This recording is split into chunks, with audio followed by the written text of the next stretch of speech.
Good morning. আজকে good morning আমার চায়ের সঙ্গেই শুরু হচ্ছে। আর আমি এক কাপ চা নিয়ে নিয়েছি আর সাজুগুজু করেও আমি রেডি হয়ে গেছি। তো গুড মর্নিংটা করছি একদম সকাল সকাল 9টা থেকে। তো বুঝতেই পারছো এত সাজুগুজু মানে তো কোথাও বেরিয়েছি, তো অবশ্যই বেরিয়েছি, সেটা তোমাদের ডিটেলস বলবো। আর যেখানে বেরিয়েছি সেটা হচ্ছে একটা খুব ফেমাস জায়গা। তো যেতে যেতেই আড্ডা মারবো তোমাদের সঙ্গে, আর দেখাবো আমি আজকে কোথায় এসেছি। তো আমার ব্লগটা দেখতে থাকো।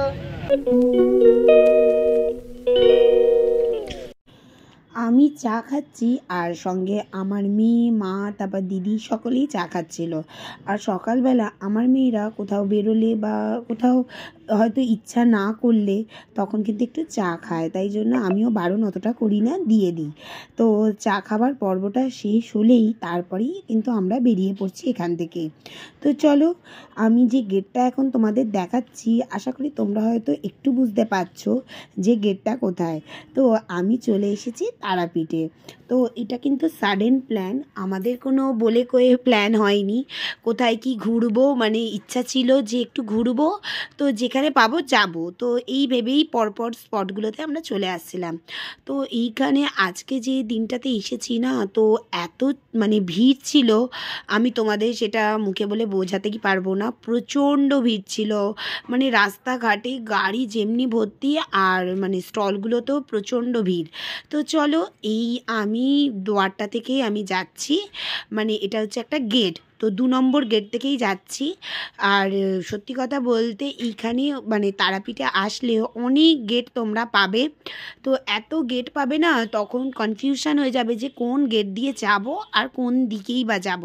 তো আমাদের যেটা হয়েছিল, আমাদের মধ্যে আমার দিদি, জামাইবাবু অন্য গেট থেকে গেছিলো, কারণ ওরা একটু ঠাকুরমশাইয়ের সঙ্গে দেখা করবে ভেবেছিল। তো এই চক্করে আমরা সবাই আলাদা হয়ে গেছিলাম। তো যাই হোক, আমি 2 নম্বর গেট থেকে ঢুকে এসেই মায়ের যে ভিআইপি গেটে সামনে চলে এসেছিলাম, আর ওদের বলেও দিয়েছিলাম যে এই গেটে আমার সঙ্গে দেখা করতে।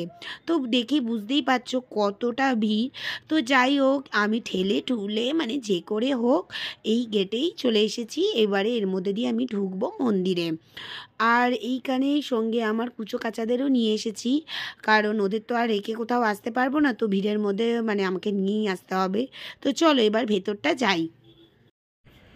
এই জায়গাটা হচ্ছে মন্দিরের ভেতরের জায়গা। তো আস্তে আস্তে আমরা এই মন্দিরের ভেতরের জায়গার মধ্যে প্রবেশ করেছিলাম। আর মানে তোমাদের আমি এখন ডিটেলস একটা জিনিস বলে দিচ্ছি। এইখানে মানে একটা লাইন হয় যেটাতে ফ্রিতে মানে এমনি দর্শনার্থীরা লাইন দিতে পারবে, আর একটা হচ্ছে 300 টাকার লাইন, 500 টাকার লাইন আর 1000 টাকার লাইন, এইভাবে আছে। তো আমরা 500 টাকার লাইনটাই কেটেছিলাম, কারণ বাচ্চাদের নিয়ে অতক্ষণ ধরে আমাদের মানে নর্মাল লাইনে দাঁড়ানো পসিবল ছিল না। আর এত বাঁশ দিয়ে দিয়ে এখানে ঘিরে দিয়েছিল, তো তার জন্য মানে এই বাঁশ দিয়ে দিয়ে মানে রো করে তারপরেই আমাদের যেতে হচ্ছিল। তো আমরা যেহেতু 500 টাকার লাইনটাতে ছিলাম, তো একটুখানি এগোনোর পর না মানে মোটামুটি 1 ঘন্টা লাইনটা দাঁড়িয়েই গেছিলো, একটুও সরছিল না। আসলে যারা 1000 টাকার টিকিটে লাইন দিয়েছে তাদেরকে একদমই দাঁড়াতে হচ্ছিল না, মানে তাড়াতাড়ি তাড়াতাড়ি তারা দেখে নিতে পারবে। এই ব্যবস্থাগুলো না কেন যে করে, যে টাকা বেশি দিলেই মানে তারা তাড়াতাড়ি দেখতে পারবে, আর টাকা যাদের কাছে নেই তারা মানে একদম লাইন দিয়ে সারাদিন ধরে লাইনে থেকে তারপরে দেখতে পারবে। এটা আমি বুঝি না, মানে আমি এটা পুরোপুরি এগেনস্টে, কিন্তু আমার কথা শুনে তো আর কিছু চলবে না। তো আমরা কি করব, তাই জন্য 500 টাকার লাইনটাতেই আমি দিয়ে দিয়েছিলাম। আর মোটামুটি 1.5 ঘন্টা লাইনে দাঁড়ানোর পরে লাইনটা কিন্তু এগিয়েছিল কিছুটা। একদমই মায়ের মন্দিরের সামনে এসে হাজির হয়ে পড়েছি, আর একখানা রো ঘুরে গেলেই তারপরে একদম মন্দিরে ঢুকে পড়ব। আর এইখানে দেখো রেড কালারের অনেকেই জামাগুলো পরে রয়েছে, তো এরা হচ্ছে পান্ডা, মানে যার পুজোয় যে পান্ডাকে আমরা ধরে রেখে দিয়েছি তারা সব ওপরে দাঁড়িয়ে রয়েছে, মানে ওনারাই আমাদের অঞ্জলি দিয়ে দেবেন, তারপরে পুজোটাও করিয়ে দেবেন, এমন ব্যবস্থা। তো আমাদের পান্ডাও ঠিক ওই ওপরেই দাঁড়িয়েছিল, তা আমি ভিড়ের মধ্যে অত খুঁজেও পাচ্ছিলাম না, পরে আমাদের সঙ্গে দেখা করে নিয়েছিল। আর এই ভেতরে না, মন্দিরের ভেতরে একদমই মোবাইল ফোন অ্যালাউ ছিল না। আর এই দাদাই হচ্ছে আমাদের পান্ডা। আর অ্যালাউ না থাকায় মোবাইলটা, আমি মোবাইলে আর তোমাদের ফটোটা কিছু শেয়ার করতে পারিনি। আর এইদিকে আমার জামাইবাবু ওই আমাদের যে ধূপকাঠি হাতে সবার ছিল, সেই ধূপকাঠিগুলো জ্বালিয়ে দিয়েছিল। আর এইখানে মানদের ব্যবস্থা রয়েছে, মানে যে যা মনস্কামনা পূরণ করবার জন্য মানত করতে পারে। তো এইখানে আমরা দাঁড়িয়ে একটু ধূপকাঠি জ্বালিয়ে নিলাম। আর এই দাদুটা খুব সুন্দর ঠাকুরের মানে মা তারার গান গাইছিল। তারাপীঠ দর্শন হয়ে যাবার পর তারপরে চলে এসেছে আর একটা মন্দিরে। তো এই মন্দিরটা না কৃষ্ণের মন্দির, খুব সুন্দর বাইরেটা সাজানো, কিন্তু দুর্ভাগ্যবশত আমরা গেছিলাম দুপুরবেলা, আর এই মন্দিরটা খুলবে বিকেল 4টের সময়।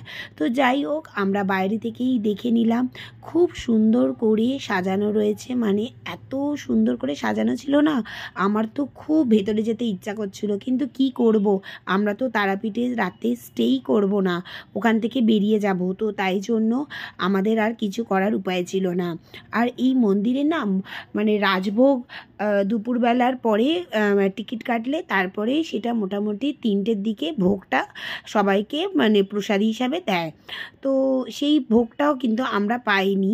যাই হোক, নেক্সট টাইমে আবার যদি আসি তো এখান থেকে নেব। এইখানকার ভোগটা নাকি খুব টেস্টি করে, আর এই এলাকাটাও খুব শান্ত। আর একটা জিনিস তোমাদের বলি, এই এলাকায় কিন্তু প্রচুর গরু আর মহিষ পাওয়া যায়, আর এই গরুর দুধ দিয়েই কিন্তু এখানকার মেয়েরা মানে দোকানে দোকানে কিন্তু ঘি তৈরি করে থাকে। তো আমি কিন্তু এই জিনিসটা একদমই মিস করিনি, এই ঘি কিন্তু আমি নিয়ে নিয়েছি। আর এই দেখো, এটা হচ্ছে তারাপীঠের গেট। তো এই গেট দিয়ে লাস্টে আমরা বেরিয়েই পড়লাম। আর কি করব, মনটা একটু খারাপ হচ্ছিল যে আরেকদিন যদি স্টে করতে পারতাম তো খুব ভালো হতো। এখন আমরা চলে এসেছি একটা চায়ের দোকানে। তো বিকেল হয়ে গেছে আর একটু চা খাওয়ার ইচ্ছাও হচ্ছে। আর এইদিকে বাচ্চারা জিগজ্যাগ কিনে নিয়েছে, আর রুই আবার এইদিকে চিপস খাচ্ছে, তার সঙ্গে জিগজ্যাগও খাচ্ছে, মা রয়েছে। তো একটু এখানে দাঁড়িয়ে পড়লাম, ভালো লাগছিল, বেশ খোলামেলা জায়গা। আর গ্রামের এই সাইডগুলোতে বেশ ভালোই লাগে, এদিকে টোটোগুলো যাচ্ছে, খুব ভালো লাগছে, কারণ কলকাতায় তো এই রকমের রাস্তা খুঁজেও পাই না, আর এইভাবে ঘোরাও হয় না। তো ঘোরাটা বেশ ভালোই আমাদের যাচ্ছে। আর দূরে সেই অনেক দূরে রাই বসেছে, তো এইদিকে আসতে চাইছে না, আর আমরা এখানে ভালোই বেশ এনজয় করছি। তো গরম গরম চা আসবে, এখন এটা খেয়ে নেবো, কারণ আর ওয়েট করতে পারছি না একদম।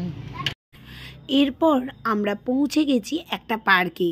তো তোমরা ভাবতেই পারো যে আমরা আবার হঠাৎ করে কোন পার্কে চলে আসলাম। তো তোমাদের এবারে গল্পটা বলি। তো আমরা এসেছি মুর্শিদাবাদে, মানে তারাপীঠ থেকে এবার আমরা ডাইরেক্ট চলে এসেছি মুর্শিদাবাদে। তো মুর্শিদাবাদের এটা হচ্ছে মতিঝিল পার্ক। আর আমরা যখন পৌঁছেছিলাম মোটামুটি 5টা 10-15 বেজে গেছিলো, তাই জন্য পুরোই অন্ধকার নেমে এসেছিল। আর এই পার্কটা বন্ধ হয়ে যায় 7টার সময়। তো দেখো, তাই জন্য আমরা তাড়াহুড়ো করে এই পার্কটাকে পুরো দেখবো বলে তাড়াতাড়ি করে ঘুরে নিচ্ছিলাম, আর বাচ্চাদের দোলনা না চড়িয়েই আমরা বেরিয়ে পড়েছিলাম। আর ওরা তার জন্য একটু কান্নাকাটি করছিল, কিন্তু পরে ওরা বুঝতে পেরেছে। আর এই পার্কটা না ঠিক আমাদের কলকাতার ইকো পার্কের মতন খুব সুন্দর করে সাজানো, তবে অত বড় প্রজেক্ট ঠিক নয়, তবে কিন্তু খুব সুন্দর করে সাজিয়েছে। আর এই পার্কটার নাম ওরা রেখেছে মতিঝিল পার্ক। তো চলো আগে গিয়ে একটু যাই আমরা। আর এইখানে এত বড় বড় গাঁদা ফুল ফুটেছে, মানে কি বলবো, খুব সুন্দর লাগছিল এই গাঁদা ফুলগুলো। বড় বড় গাঁদা ফুল তো, তাই জন্য মানে হাঁ করে মন ভরে দেখছিলাম। তারপরে আমরা চিন্তা করেছিলাম যে একটু পেছনের দিকে এগিয়ে যাব, মোটামুটি এই পার্কটা কেমন সুন্দর করে সাজিয়েছে সেটা একটু চোখের সামনে থেকে দেখব বলে। তো শেষের দিকে দেখলাম খুব সুন্দর একটা মানে ঘর মতন সাজানো রয়েছে। এই দেখো কি সুন্দর লাগছে, আমার তো খুব ভালো লাগছিল। আর সামনে গিয়ে দেখি এইখানে খুব সুন্দর একটা প্রোগ্রাম হচ্ছে, আর সকলে এইভাবে রাস্তার মধ্যে না হলে ওই ঘাসের ওপরে, কেউ কেউ চেয়ার টেবিলে মানে এইভাবে বসেছিল। তো বসে বসে গানও শুনছিল আর এখানে মিউজিকও বাজছিল। তবে গান যেটা হচ্ছিল সেটা বাউল গান হচ্ছিল, খুব ভালো লাগছিল। আর অন্ধকারে না ভিডিওটা ঠিক ভালো করে তোমাদেরকে বোঝাতে পারছি না যে কত সুন্দর লাগছিল ওই পরিবেশটা। মানে কি বলবো, এইদিকে ক্রিসমাস, এইদিকে 31st, মানে সমস্ত কিছু নিয়ে যেন পার্কটা যেন জল করছিল। তবে কি বলবো, একটু পার্কের লাইটের পরিমাণটা কম ছিল, যার জন্য একটু অন্ধকার অন্ধকার ব্যাপারটা ছিলই। রাই কি খাচ্ছিস? মোমো তো অলরেডি তো শেষ হয়ে গেছে, ভালো লাগছে। আর এদিকে আমরা roll, chow mein, Mughlai, momo, pizza, burger এদিকে খাওয়া দাওয়া করলে তো আমরা এখানে রোল নেবো আর রোল নিয়ে একটু টেস্ট করবো।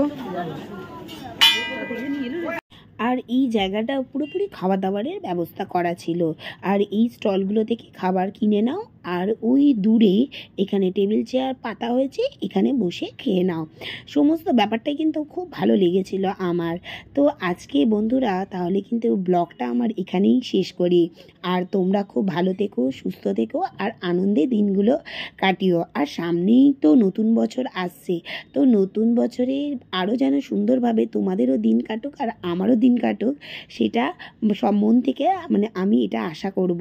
তো ঠিক আছে বন্ধুরা, আজকের মতন ব্লগটা আমি এখানেই শেষ করলাম। আজকে good night, bye bye, tata.